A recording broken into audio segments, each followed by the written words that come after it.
Hello everyone, welcome back. This is Jacqueline Jax and you are going to be painting with Jax watercolor today. I'm really excited about this take on, I don't know, like I've been gardening a lot and my wisteria is about to bloom, my lavender is in bloom, and my lilac are all in bloom, and they're just inspiring me like crazy. It just so happens that I just released the Lavender Fields watercolor palette. It's handmade watercolor from Jax Watercolor. And I was like, let's do something in kind of like a tree shape that will be really, really fun to do for beginners. And I thought this is going to be so simple. So you're going to need like a lavender watercolor. You can get the Lavender Fields watercolor palette if you like at Jax Watercolor, but you don't have to. You can also use like a lavender kind of blue color or mix your own. And I'm also going to be using another color from the Magnolia palette, which is this palette, and the brown is really, really cool. It's like this cherry blossom color. So we're going to use that as the for the tree trunk on it. And I think it's going to look really, really pretty. Just to get an idea for the Lavender Fields palette, these are the palette of colors. So it's got like this beautiful teal glitter. It has a really, really dark, beautiful, gorgeous, deep teal. It has lavender, and it also has the kind of like a chartreuse olive color, which is really pretty. We might throw some of that in there. But let's get started. I'm working on 100% cotton watercolor paper, and this adorable little book is from my friends over at Lightwish. They make these cute little books. I actually put in some different paper because I like the Jax watercolor paper, but you can use whatever paper you like. All right, so let's start with our lavender color. And this is, you can flick this, you can dot this, you can do whatever you want. I think the big deal that I would try to do is try to get it as dark as possible. So the benefit of Jax watercolor is it's 100% pure pigment, right? So you're benefiting there, because when this spreads, it's going to be absolutely gorgeous. And then let's talk a little bit about the shape. So the shape that I'm kind of working with here is almost like a lavender, like you would see if it were a lilac tree, or something kind of perky but wistful. So you can see I'm going to add just the dark lavender in just different places where I want most of this to be. Now, where it's darker, it's actually going to be a stronger look, but it is kind of a random thing, right? And that's the beauty of doing it this way, is that the spray is going to make it really super random. So I'm doing more of a grouping here, more of a grouping here, and that's kind of going to give me some of the structure. And you can also draw in a tree first if you want, but I'm just kind of building up the color and maybe putting a little bit of lighter shade, just what's left on my brush here and there. Okay, now the magic happens. So let's do a little spray. This is just a little water bottle of spray, and I'm gonna spray there, and I'm actually tilting my page down. And then I'm going to take a little towel. So because this is a small sheet of paper, what we have is a mix of things, right? We have a lot of it will combine, but as it dries, it's going to look a lot different than it does. And I just want to kind of have some little areas that fill the page. So see how I'm kind of taking this color and just randomly putting it out. In here, I kind of blended it out down here, but I don't want to take away all of this goodness, because this is like exciting stuff. And then remember, anywhere it's wet and you add color to it, it actually is going to bloom out a little bit. So be careful, be mindful, but if you want to add a few extra little bits here and there, you can, just to darken some of the detail. And this is like, I think, so fun for beginners because you've got a mix of things. You've got some detail, but it's not really detail. It's almost like imagined detail, right? It's like your imagination can now run wild over this beautiful, kind of like faded, wistful tree shape. You see how that works? So just by going over some of those areas, I kind of got a little bit more. Now we're going to take that brown and we're going to work on the area that is not wet. So I'm just going to pull this down, and I'm just going to start pulling little shapes down. And now this can go through the wet areas in the lower portion. I don't think there's any problem with that.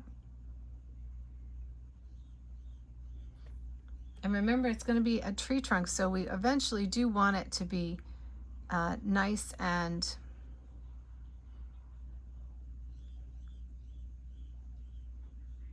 tree-like.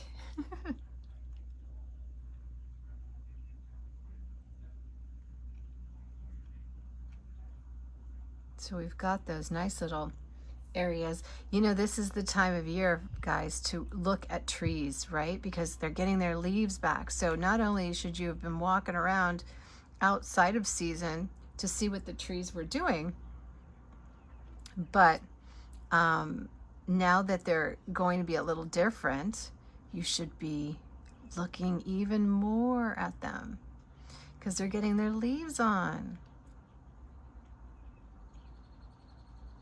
Here we go. And I like my tree trunks. I'm a bonsai grower. I like to shape bonsai trees out of really unusual trees. If you want to see me do my garden for inspiration, then go over to Daylight and Daisies, whether it be on Instagram or on YouTube, and you'll see what I'm up to over there. I've got a couple of videos up there already. I'm actually, today, one of my lilac bonsai trees is leaving me. It's sold, and I'm keeping the last one for myself. It's a pink because I just can't. It's just starting to bloom, and it looks so beautiful. I just got to spend 1 year with it, and then, you know, maybe next year I'll let it go. But right now, I got to keep one. All of them have sold. Everybody took them. But they look beautiful. So isn't that gorgeous? Such a big, beautiful tree. And like, see how I'm going through this area and kind of giving it like more of a shadow and bringing that up in here. And you can even bring some, you know, out if you want. It's entirely up to you. You're the designer of your watercolor. So you can, you know, leave it with less branching. You can do lighter branching. You can do anything you like.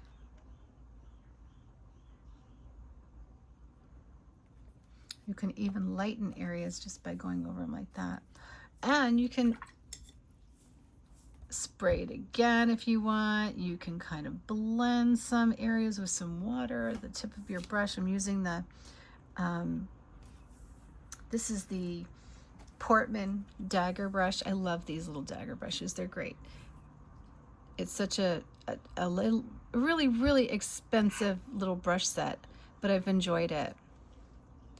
And so I'm just kind of blending some of these, like blurring some of the tree. And what that does is it kind of gives you more shadowing. You'll see what I mean when you do it. I'm just taking a little wet brush and I'm kind of blending some of the areas out. So I'm leaving some, but I'm also blending some. And that gives me shadows, a little bit depth of color, and it gives it a little bit more of that shadowy look, you know, that really like wistful kind of pretty.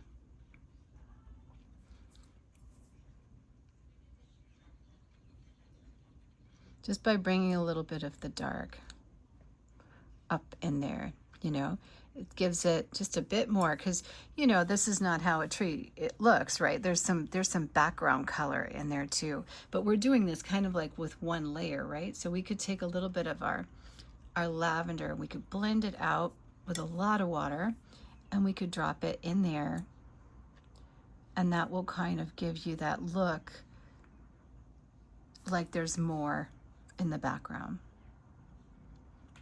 take some little droplets with some water. You could flick it, you know. You could flick it on there. Just have fun. This is a beginner lesson that's going to look fabulous. You can do a card if you want to do a beautiful card like this. You know, that's all you need. Now, I personally don't like it all to be white in there, you know, so for me, I'm going to bring some scratches down, just like that, because it's just the way I like it, you know. It's just something I like. I like shadows. I don't like all white plain in the background. I kind of like other things going on, so I kind of mess up the page just a bit. All right, awesome. We can even do some backgrounds if you want, and just add a little water to a couple of places, and it will create like a background in that area, a little lighter background. All right, and there we go. I'm actually going to put a little douse of more color because I love this color. It's so pretty. This is by far my favorite purple. It's just such a gorgeous lavender, and it works for so many things. Plus, it's 100% pure pigment, right? So just a little bit goes a long way, and that to me is the way I like to paint. I don't like to have to build up colors too much. I make too many mistakes, and I just don't like the way it looks. I like being able to go in and drop color where I want and have it stay there, especially in these layers, you know. It makes it more random because I find that if I don't do it that way, then I'm ending up kind of messing up my painting by, you know, having to do too many layers. Okay, I don't want to be too intentional with the brush strokes because I love what it does. Just like that. Gorgeous. Oh my gosh, so pretty. All right, there's my tutorial for today. You know I'm going to sit here and fiddle with it, right? Just for fun. But if you go ahead and do this one, I would love to see it. Please tag me on Instagram at Jacqueline Jax Artist, or go to the Facebook tutorial pages and share your work. We would love to see it. Have a wonderful day, you guys, and thanks for joining me for this little tutorial. Don't forget, I also teach online, so if you want to join any of the classes, like the floral botanical journaling class for beginners, that's a great class. There's an all-in class too with like 50 videos teaching you how from start to finish to be a beginner watercolor artist and going through all those basics. There's lots and lots of classes all available at Jax Watercolor, and that's where you can buy these kits too. Aren't they cute? All right, talk to you guys soon. Bye. Have a happy spring.